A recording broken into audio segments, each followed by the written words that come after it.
I'm standing outside her apartment door, and my hand is shaking on the handle. Not trembling, shaking, the way your body does when it knows something your mind hasn't caught up to yet.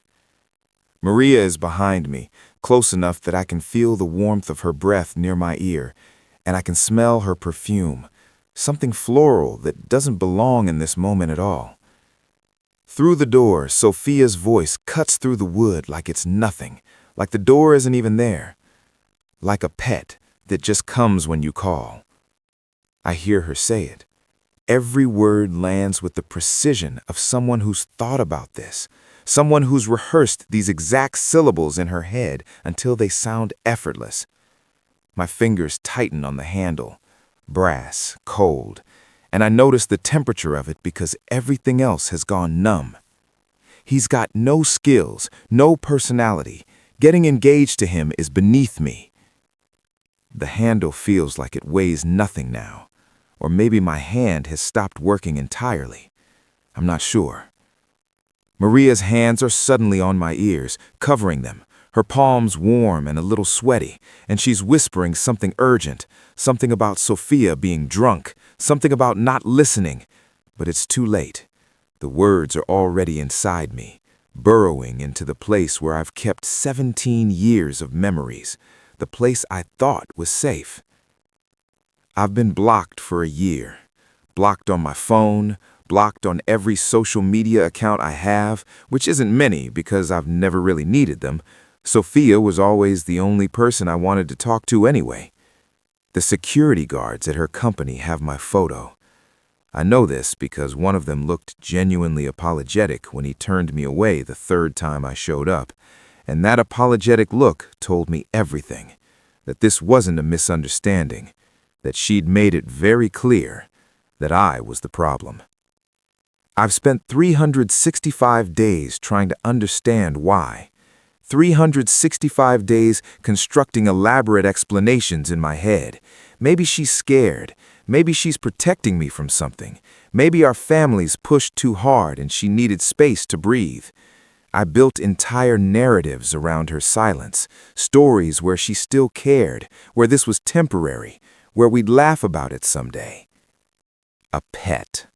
That's all I've ever been. Maria's pulling me now, tugging at my sleeve, and I let her because I don't know what else to do.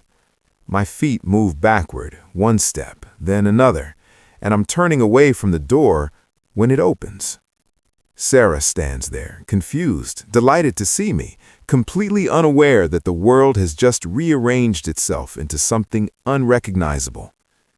She grabs my arm. Everyone is always grabbing my arm, pulling me places, deciding where I should be, and drags me inside before I can form the words to refuse.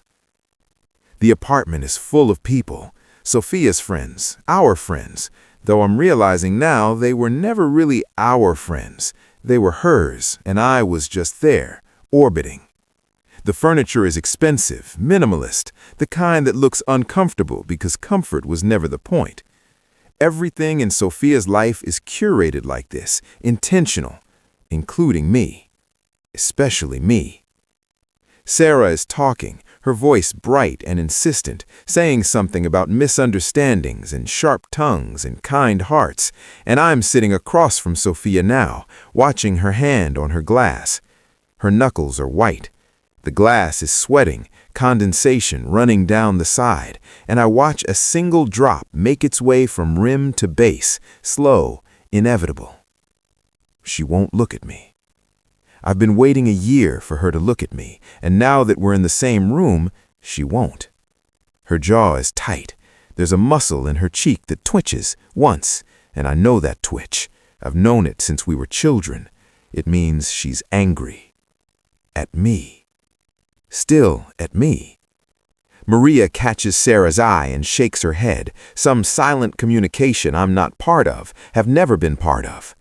Everyone starts filing out, leaving us alone, and the silence they leave behind is suffocating. I can hear the refrigerator humming in the kitchen. I can hear traffic outside, 13 floors below. I can hear my own heartbeat, too fast, irregular. Leo? My name in her mouth sounds different than it used to. Colder. Like she's addressing someone she barely knows, someone she's obligated to acknowledge. Why don't you ever listen to me? I'm looking at my hands now, at the way they're folded in my lap, trying to stay still, trying to be small. It's a reflex I learned young. Be small, be quiet, be easy to love. Didn't I say we shouldn't meet until Grandpa and my parents changed their minds? Why are you being so stubborn? The question hangs there, and I realize she actually expects an answer. She thinks this is reasonable. She thinks I'm the one being unreasonable, that I'm the problem in an equation she's trying to solve. The last time she was this angry, and I'm remembering this now, the memory surfacing like something dredged from deep water, was when her friend Daniel told her he had feelings for me. We were at a cafe, the three of us, and Daniel was nervous, kept stirring his coffee even though he'd already added sugar. And when he finally said it, Sophia's face did something I'd never seen before. It closed, like a door slamming shut. "Can't believe someone actually likes him," she said later, when Daniel had left. And she said it like I wasn't sitting right there, like I was a piece of furniture she was commenting on. I should have understood then. The room is getting smaller, or maybe I'm getting smaller. Maria signals for everyone to leave, give us space, as if space is what we need, as if proximity has ever been our problem. Sophia takes a drink, frustrated, deliberate. Then she's talking again, and her words are sharp enough to draw blood. "Could you have some self-respect? I've told you I'm not interested in you. I never saw you as a man." A man? I'm 20 years old, and she's never seen me as a man? Instead of holding on to me, how about you try to improve yourself? All you do is hang around women. Are you dumb? The words keep coming, each one a small violence. "I'm going to be in charge of the company completely soon, and I'll be traveling for work. I can't have you tagging along everywhere." Tagging along. That's what I've been doing. For 17 years, I've been tagging along, and I thought it meant something. I thought it meant we were connected. I thought the way she checked on me, the way she made sure I ate lunch, the way she walked me home from school, even when it was out of her way, I thought all of that meant I mattered. But it didn't mean I mattered. It meant she was kind to her pets. I'm sinking. That's what it feels like the floor has opened up and I'm dropping through it, and the air is so cold it hurts to breathe. My whole body is cold, my hands, my chest, my face, everything is freezing from the inside out. So just stay away from me. Grandpa's probably going to give up on the engagement soon anyway. Got it? You're not going to bother Maria and the others to find me again. It won't happen again, I hear myself say. My voice sounds normal. That's the strange thing. It sounds completely normal, like I'm agreeing to something mundane, like we're discussing what to have for dinner. Inside, everything is collapsing. But outside, I sound fine. "I really appreciate you saving me when I was a kid," I continue. And even I can hear how formal it sounds, how final. "I'll remember this from now on. I won't bother you ever again." I stand up. The chair scrapes against the floor, too loud, and I'm walking to the door, and she's not stopping me. And why did I think she would stop me? Outside, the hallway is too bright. Fluorescent lights, sterile and unforgiving. I make it to the elevator before the shaking really starts. The house is empty when I get home. It's always empty. My parents bought it because that's what people with money do. They buy houses, but they're never in it. My mother travels for work. My father travels for work. I've spent most of my life in beautiful, empty rooms, waiting for someone to come home. When I was 3, the maid left me alone to buy groceries. I don't remember this, but I've been told the story enough times that it feels like a memory. She forgot to lock the door. I wandered out, fell in the street, and Sophia found me. That's our origin story. She heard me crying, brought me back to her house, and her family kept me after that. Not officially. I still lived here, in this empty house, but in all the ways that mattered, I was hers. I grew up following her.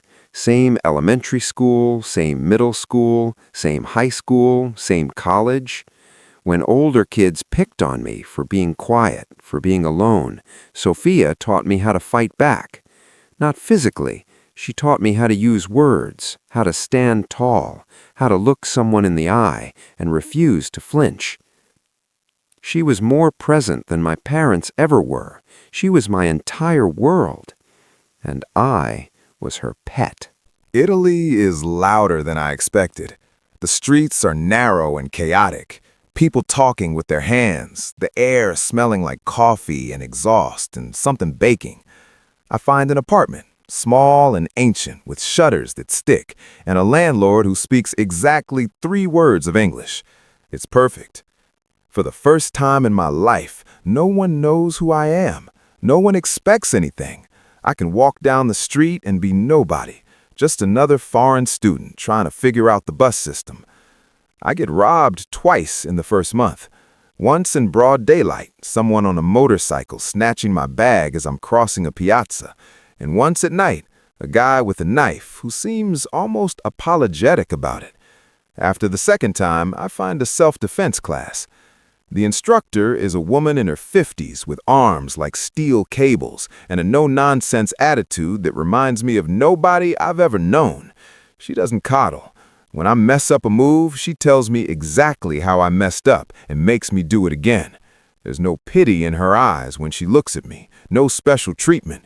I'm just another student who needs to learn how to protect himself. I like that. I start going to a shooting range, too. The weight of the gun is heavier than I expected, and the first time I fire it, the recoil surprises me, sends a jolt up my arms that rattles my teeth.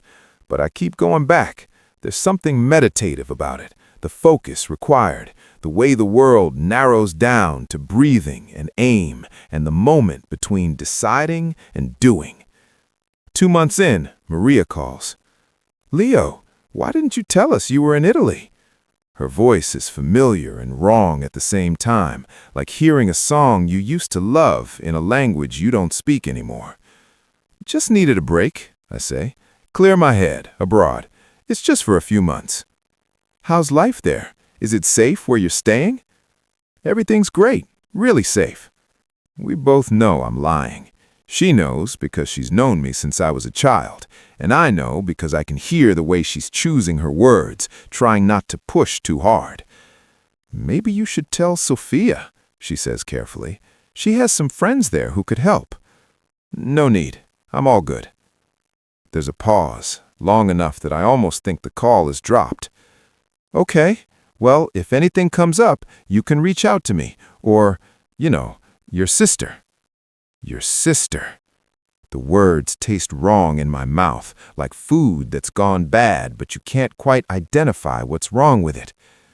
After she hangs up, I sit with my phone in my hand for a long time, staring at Sophia's contact. Still blocked, still unreachable. Good. The art studio I find is in a basement with terrible lighting and paint stains on every surface. The owner is a chain-smoking man named Paolo, who speaks no English and doesn't care that I'm a student, doesn't care where I'm from. He just cares that I pay rent on time and clean up after myself. I paint for hours. Faces I invent, landscapes from memory, abstract compositions that make no sense but feel necessary somehow. The smell of turpentine becomes comforting. The ache in my shoulders from standing too long becomes familiar. No one comes to check on me. No one asks what I'm working on. No one offers unsolicited advice about color theory or composition. It's the freest I've ever felt. 3 months pass like this. Classes, painting, self-defense training, the shooting range. I'm learning how to be alone without being lonely. how to fill my days with purpose that isn't about making someone else happy. I'm learning how to exist without Sophia. Then, one afternoon, I'm leaving the shooting range when someone calls my name. "Excuse me, are you Leo?" The accent is Italian, but the Chinese is flawless. I turn and see a woman in a tailored suit, tall, maybe 5'7", with an air of authority that makes me straighten instinctively. She's striking in a way that has nothing to do with conventional beauty and everything to do with presence. Her eyes, though, her eyes are blue, deep blue, like water at night. "I'm Catherine," she says, extending her hand, "a friend of Sophia's. She mentioned you came here for school. She's worried and asked me to look after you." I take her hand. Her grip is firm, confident. "That apartment you're in isn't safe. I've arranged another place. Would you like to move there?" I should say no. I should maintain my independence, my hard-won distance from anything Sophia adjacent. But something in Catherine's eyes stops me. Not pity, not obligation, something else. "You can call Sophia," Catherine offers, pulling out her phone. The call is brief, Sophia's voice tinny through the speaker, explaining that Catherine has business deals with their family, that she'll sort out housing, that I should listen to her. "Don't hold on too tight, though. Learn to be independent. Make some progress." Progress. As if I haven't been making progress. As if leaving everything behind and building a life from scratch doesn't count as progress because it wasn't the progress she had in mind. I hand the phone back to Catherine. "Okay," I say. "Thank you." In the car, Catherine makes a call to have my things packed. Then she takes me to a Chinese restaurant, orders without asking what I want, and the food arrives steaming and fragrant, and exactly what I didn't know I needed. "I met you once before," Catherine says as we eat. "When you were 7, you were playing hide and seek with Sophia and ran into me." I try to remember. 7. Sophia would have been 10. I have vague memories of her yard, of running, of always being a little behind, a little too slow. "You fell," Catherine continues, "and I expected you to cry, but you just sat there, holding your nose, and whispered to yourself, 'Leo doesn't hurt. I'm a good boy.' Then you got up and ran off." She says this like it means something, like that moment told her something important about me. I don't remember it at all. We arrive at an estate, not an apartment, an estate. Gates, a long driveway, a manor house that looks like it belongs in a movie. A butler and maids are waiting at the entrance. "No need to be formal," Catherine says, leading me inside. "Consider this home." Home? I don't know what that word means anymore. The days at Catherine's estate develop a rhythm. I paint in the studio she sets up for me on the 3rd floor. She works in the study nearby, sometimes sitting beside me to watch, never interrupting, just observing with those deep blue eyes. When she learns I'm studying shooting and combat, she offers to coach me. Turns out she's better than my instructor, faster, more precise, and she doesn't hold back. When I manage to land a hit during sparring, she grins like I've given her a gift. "You're getting good," she says, and the praise settles warm in my chest. She notices my clothes are all plain, functional, and one day a stylist arrives with boxes and boxes of tailored pieces, rich fabrics, perfect cuts, colors I've never considered wearing. "You should see how you look," Catherine says, standing back to admire me in a deep navy suit. "You have no idea, do you?" I look in the mirror and barely recognize myself. The person staring back looks confident, expensive, like someone who matters. "I'm thinking of starting a collection," she jokes. "Works by future masters. What do you think?" I laugh. It's the first time I've laughed in months, and it surprises me how easy it is, how natural. 3 months pass like this. The easiest, most peaceful 3 months of my life. Then, one day, the butler knocks on my door. "Leo, we're clearing out the manor. You'll need to stay at a hotel for a few days, a week at most." My chest tightens. Here it is. The inevitable moment when I become inconvenient, when the kindness runs out, when I'm asked to leave. "Is Catherine staying at the hotel too?" I ask, trying to keep my voice neutral. "Catherine is going on a business trip. She'll pick you up when she returns." Of course, a business trip. Not tired of me, just busy. But my mind immediately goes to Sophia, to the year of blocked calls, to the way care can evaporate without warning. "All right," I manage. "When do we leave?" "We can head out now. I'll change first." I close the door and lean against it, laughing at myself. Nothing's changed. I'm still the same person, still just as disposable. All this time in Italy, all this work on myself, and the moment someone needs space, I fall apart. Pathetic. I pack quickly, throw on different clothes, and head downstairs. The manor is mostly empty now, just the butler and driver waiting. On my way to get water from the kitchen, I pass a slightly open door. The sound of breaking glass comes from inside. My first thought, Catherine's cat. My second, a burglar. I grab a knife from the kitchen and approach carefully. Behind the door is a staircase leading down, a basement. I should leave. This isn't my house, isn't my business. But then I hear it, a soft sound, barely audible. Catherine's voice. She's in pain. I don't think. I just run down the stairs and push open the door at the bottom. Catherine is sitting on the floor, surrounded by broken wine bottles.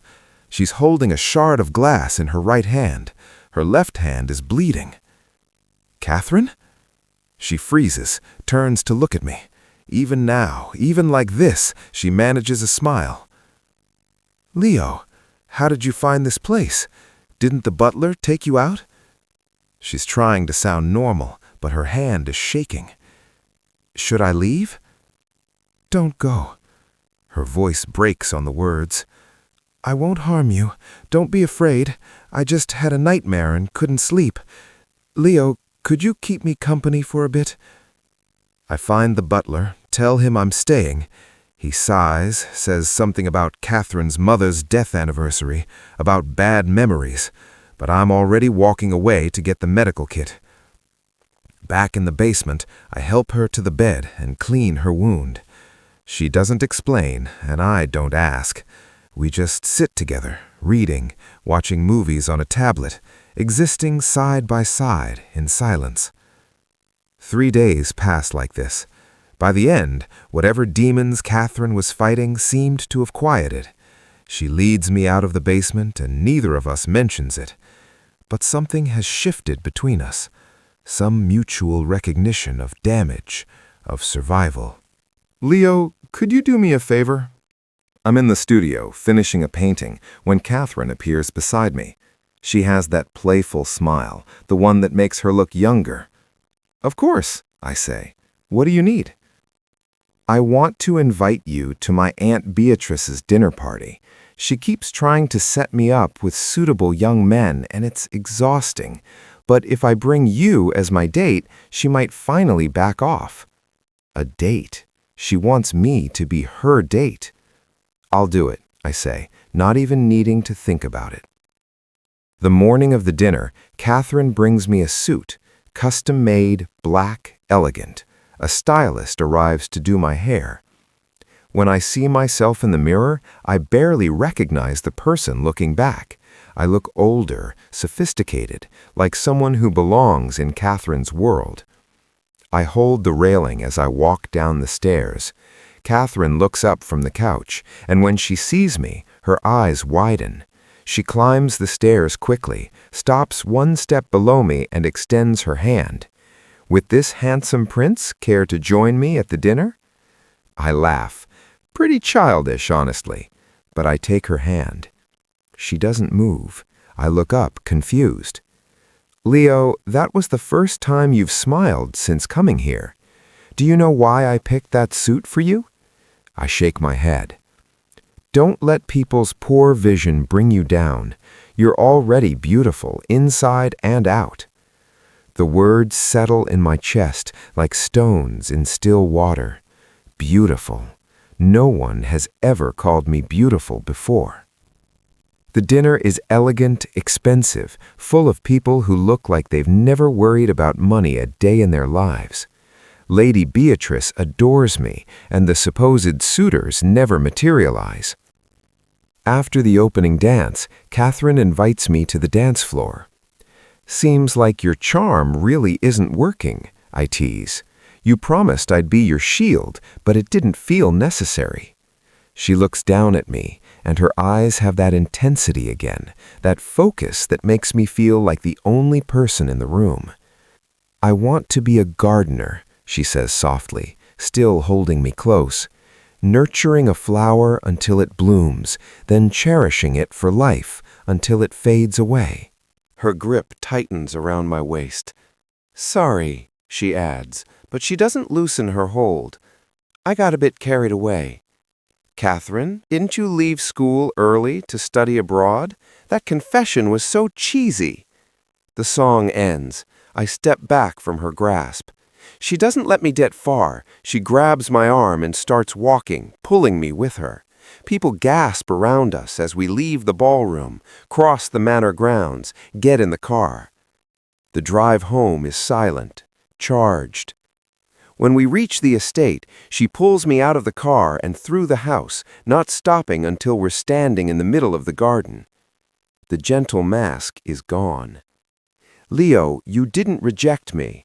Her voice is different now, commanding, sure. "What do you like about me?" I ask, meeting her eyes. "Everything." She steps closer. "From the moment I saw you at the shooting club, I've watched you, intensely fascinated. You seemed fragile enough to crush with one hand, yet fiercely captivating. Loveless, insecure, mistrusting of anyone, yet able to create such clean, calm art. Everything about you hits my sweet spot." I slap her hand away when she reaches for my face. "Wow, you sound obsessed enough to be a stalker. So what do you want?" The words come out harsher than I intended, but I need to hear her say it. I need to know this is real. "In the basement, you stayed with me for 3 days. That's when I thought, I wish you'd always be by my side." Her hand slides from my cheek to my throat, not choking, just claiming. "Be my other half. I can be your family, your friend, your lover, any relationship you want. I'll shower you with all my love, and I will be yours completely, my wealth, family, body, soul, and life." Time stops. All my life I've wanted someone to choose me, completely, irrevocably, without conditions. To be someone's entire world the way they are mine. "Okay," I hear myself say. She pulls me into an embrace that feels like it could consume me entirely. And we kiss. She tastes like wine, and urgency, and forever. The morning after is strange, peaceful. Catherine's phone is ringing, breaking the quiet, but she doesn't move to answer it. I'm half asleep, comfortable in a way I've never been before, when her hand touches my face gently. "It's okay, sweetheart. It's my phone." She picks it up, glances at the screen, neither answering nor rejecting. "It's Sophia. Do you want to take it?" She says it casually, like she's asking if I want coffee. "Sure, give it here." Catherine hands me the phone, a slight smirk on her face. "Leo." Sophia's voice comes through, familiar and foreign at once. "I heard you took Leo to the dance yesterday. Thank you for looking after him. Hope he wasn't a bother." I clear my throat, fully awake now. I didn't trouble Catherine, actually listened to her quite a bit. Listened all the way into the same bed, I think, and have to suppress a laugh. Good habit, waking up early. Keep it up. She probably thinks we're having breakfast, properly dressed, respectable. Okay, sis. The conversation is brief, meaningless pleasantries, and when it ends, I hand the phone back to Catherine. "She has no idea," Catherine says, grinning. "No," I agree. "She doesn't." And for the first time, I don't care what Sophia thinks, don't care what she knows or doesn't know about my life. Catherine spreads her arms and I lean into her embrace. What are you making? It smells so good. Green pepper beef strips. Your checkup showed you're anemic, so our Leo needs iron. But I don't like green peppers. Tough. At least one bite. I cut them really fine, sautéed them soft. You'll barely taste them mixed in rice. Okay, I'll have a bit. Good boy. Good boy. Coming from her, the words don't make me feel small. They make me feel cherished. We stay in the country for a few weeks, not rushing back to Italy. Catherine takes me to a private racetrack, and we race until my hands are shaking from adrenaline and my heart is pounding. She wins most of the time, but when I edge her out in the black car, she looks at me with something like pride. We kiss in the parking lot, tasting like sweat and speed. We go to auctions. Catherine bids on art pieces, and I raise paddles to buy them for her, even though it's technically her money. She collects things the way some people collect memories, carefully, with intention, with love. In a bar's private room, Maria tells me later, Sophia gets drunk, sloppy drunk, crying drunk. Why isn't Leo hanging with his sister anymore? She slurs, reaching for another bottle. It's been ages since he asked me to watch movies or paint. No one's better or sweeter than Leo. She snatches the bottle away. Why? Sophia asks, tears streaming. Why doesn't he want me anymore? She fired David, apparently, realized too late that it was he the one stirring trouble, driving wedges, making everything worse. But it doesn't matter now. The damage is done. The property transfer documents appear one morning, spread across Catherine's desk like an offering. Everything. The estate, the companies, investments, bank accounts, everything transferred to my name. Are you crazy? I ask, staring at the papers. No, she says calmly. What if I hadn't agreed to be with you? We aren't even married. What if I run off with the money? She laughs, genuine delight in her eyes. I think I am crazy. A big lunatic with a little one. Perfect match. And babe, that surprised kitten look is so cute. I'm trying to think of what more I should give you. I cover her mouth with my hand. You're so mushy. But inside, I'm glowing. All right, I say softly.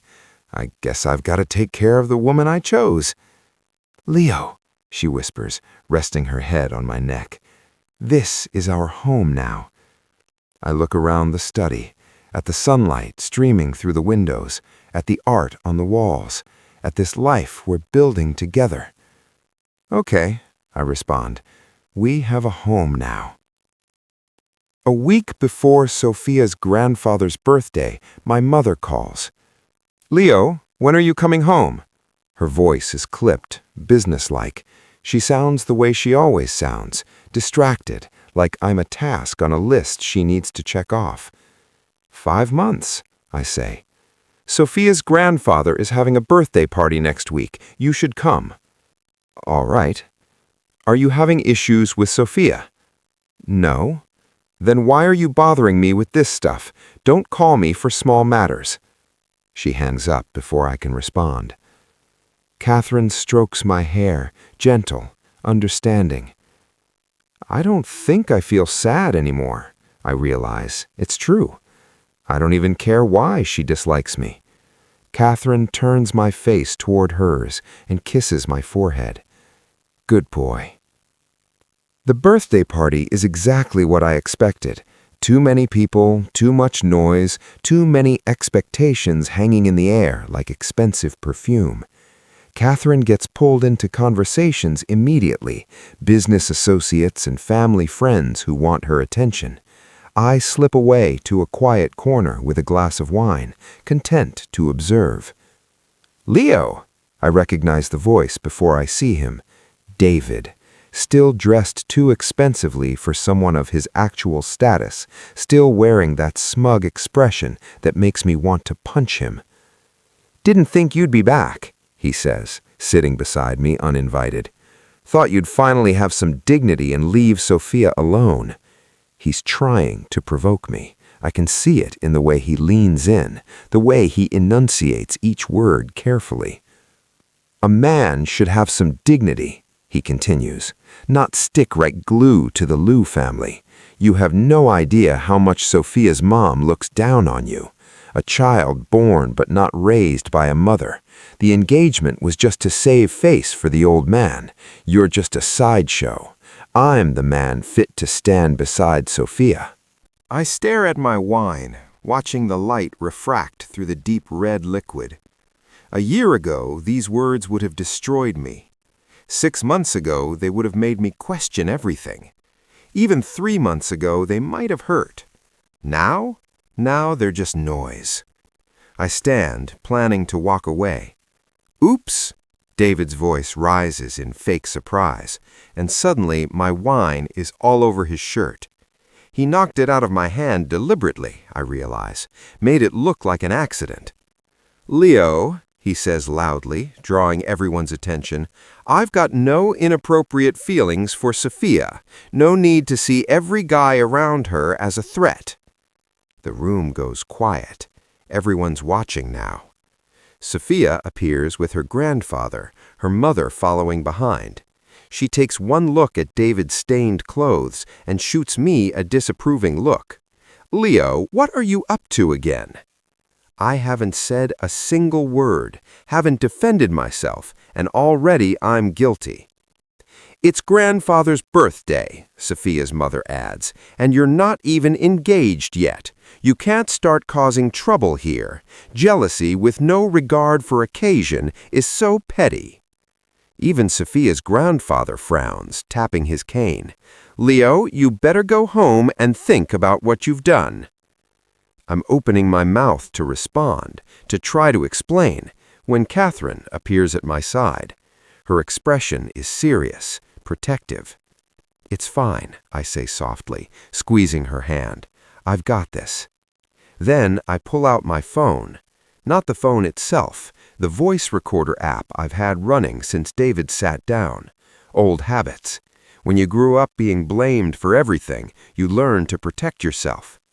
I turn up the volume and hit play. Born but not raised by a mother. The engagement was just to save face for the old man. You're just a sideshow. I'm the man fit to stand beside Sophia. David's voice fills the room, crystal clear, undeniable. The silence that follows is absolute. Then whispers, gasps, the social calculus shifting in real time. I turn off the recorder and slip my phone back into my pocket. What a show, I say, my voice calm, almost pleasant. From a young age, I was bullied a lot, so I've always been on guard. A voice recorder is essential. I look at Sophia's mother, at her grandfather, at all these people who were so quick to believe I was the problem. Then Catherine is beside me, her arm sliding around my waist. Darling, did I do something wrong? Why does Sophia's mom and grandpa seem to dislike me so much? She looks at them with those deep blue eyes, challenging. I wanted to introduce you as my boyfriend, she continues. But if we're not welcome here, Felix and I won't interrupt the celebration any longer. Boyfriend. She said it, publicly, irrevocably. We walk out together, her hand in mine, and I don't look back. The moment we're inside the estate, Catherine pushes me against the door and kisses me like she's trying to consume me. My mind goes blank, my hands finding her waist, pulling her closer. When she finally pulls back, we're both breathing hard. Leo, do you know how attractive you are? She says. The way you stand up to people is so damn appealing. Tell me, did you put some sort of spell on me? I push her away gently, laughing. Maybe it's because you've got my back that I dare to be this bold, I say. I'm naturally a vengeful, spiteful guy, and now that I've got support, anyone who crosses me is getting bitten back. She laughs, full and delighted. Fine, if you can't bite back, I'll be the one to snap. When I wake up the next day, it's already noon. I can hear Catherine in the kitchen, cooking, humming softly to herself. The doorbell rings as I'm heading downstairs. It's Sophia. I close the door gently behind me, stepping outside to face her. "About yesterday," she says. "I'm sorry." Her voice is rough. There are dark circles under her eyes. "I'm not just going to say it's okay," I tell her. "If apologies worked, why would we need police? Any other business?" "Was what you did yesterday with Catherine just to make me angry?" she asks. "We shouldn't drag others into our issues, especially when Catherine has a busy life." I look at her, really look at her, and realize I feel nothing. No anger, no hurt, no longing, just a mild curiosity about why she's here at all. "It wasn't to upset you.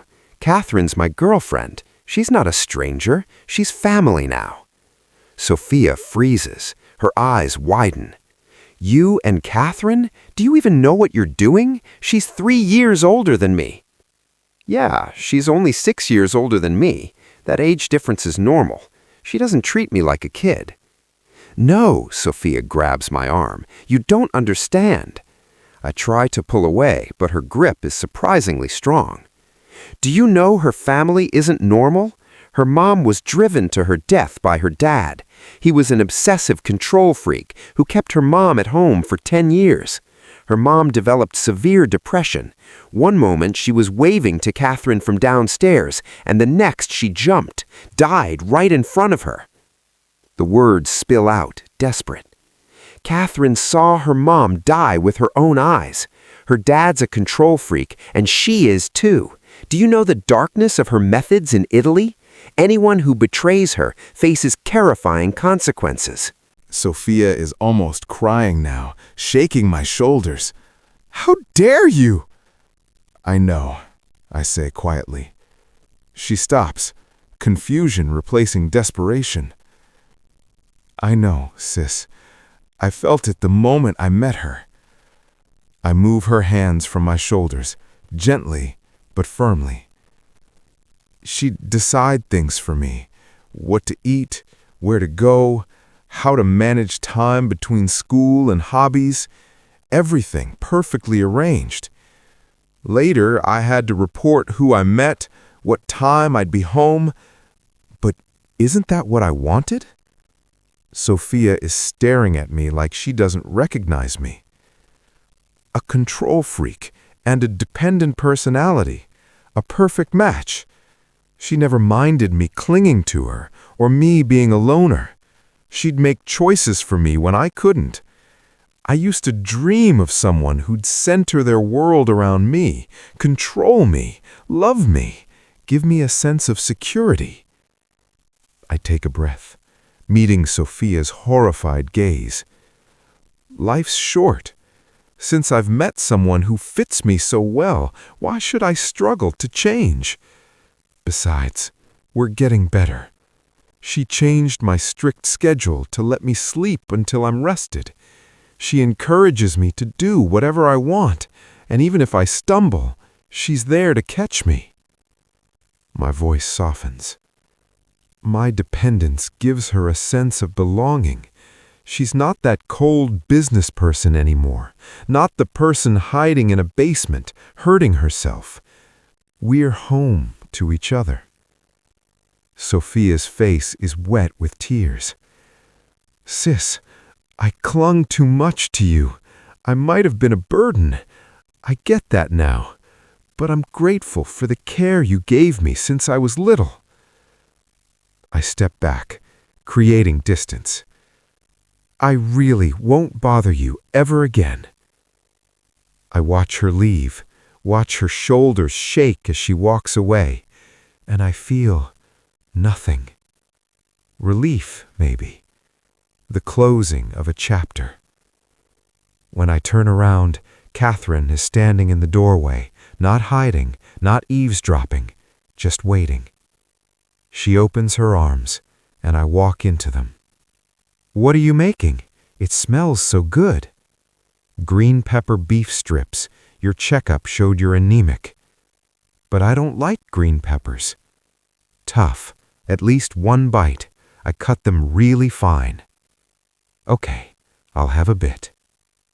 Good boy. Next time I'll beat you. This was just a fluke. Sure, she says, grinning. My opponent was tough. In a bar somewhere, Maria later tells me, Sophia gets drunk enough to cry. Why isn't Leo hanging with his sister anymore? No one's better or sweeter than Leo. She fires David eventually, realizes too late that he was manipulating situations, driving wedges, making everything worse. But it doesn't matter to me anymore. That's her story now, not mine. Years pass, 7 of them. Catherine and I get married in a small ceremony, just us and a handful of close friends. No family drama, no expectations, just vows we mean. We go back to university together, experiencing campus life properly this time. We travel, every continent, dozens of countries, documenting our journey in paintings and photographs and journal entries. We do charity work. We write about our experiences. We spend 3 months at the estate just existing together, then plan our next adventure. Antarctica is next month. We're preparing, excited, in love with the life we've built. I hear through Maria that my parents divorced, started new families. The reason for their neglect, the truth about why they never wanted me, Catherine knows, I think. She's never told me, and I've never asked. Some truths don't need to be spoken. They don't change anything, don't heal anything. They just add weight. As for Sophia, her story got tangled. David took advantage of her when she was drunk, got her pregnant, she couldn't bring herself to abort, and her family forced them into a marriage certificate, nothing more. David, it turns out, had 3 sisters who saw Sophia as a meal ticket. They caused chaos, demanded money, exploited every connection. The divorce proceedings are ugly, I hear. David's demanding a huge chunk of the company, fighting for everything he can get. Sophia's mother found my new number somehow. Catherine answered. She's got Leo's contact, Catherine said simply. Go ahead and share it. The woman never called. Catherine handles these things for me now. Social obligations, uncomfortable questions, people from my past trying to reach me. She filters everything, protecting me from the noise.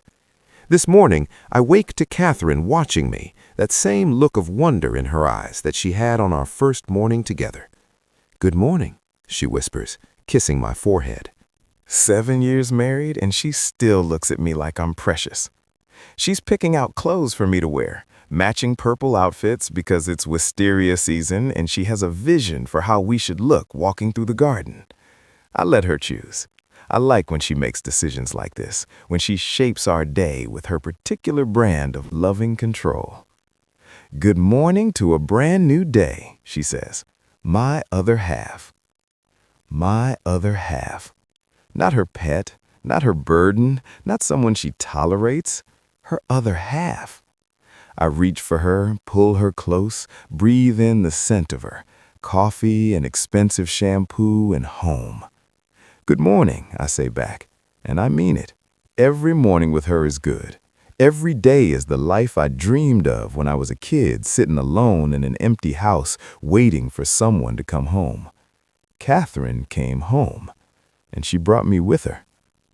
Sometimes, late at night, when Catherine is asleep beside me, I think about Sophia. Not with anger anymore, not with longing, just with a kind of distant curiosity about parallel lives, about the people we become based on who chooses us. I think about the engagement that never happened, about the family that wanted to bind us together despite her clear reluctance, despite my obvious unsuitability. I think about how different my life would have been if I'd married her. Dutiful, probably, quiet, always trying to be good enough, small enough, convenient enough, always failing.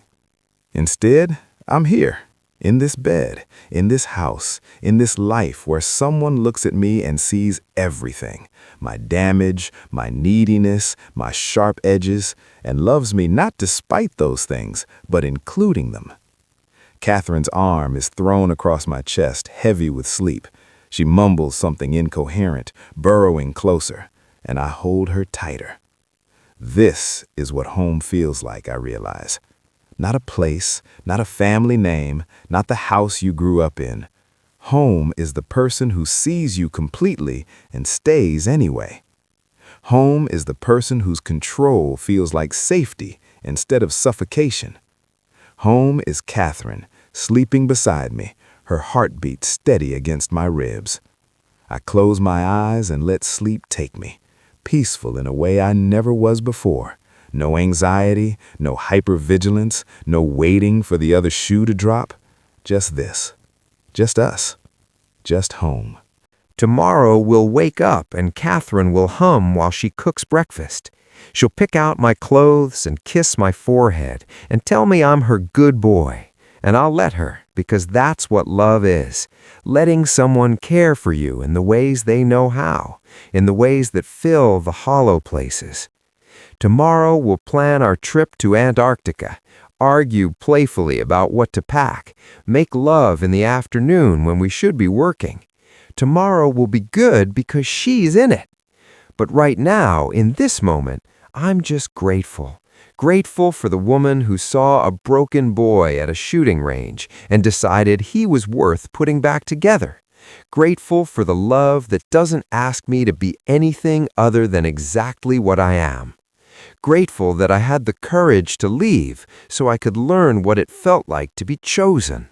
And grateful, most of all, that I finally understand the difference between being kept and being loved. Being kept is being fed and sheltered and patted on the head. Being loved is being seen, wholly and completely, in all your messy, complicated truth, and being treasured anyway. Sophia kept me. Catherine loves me. And that makes all the difference.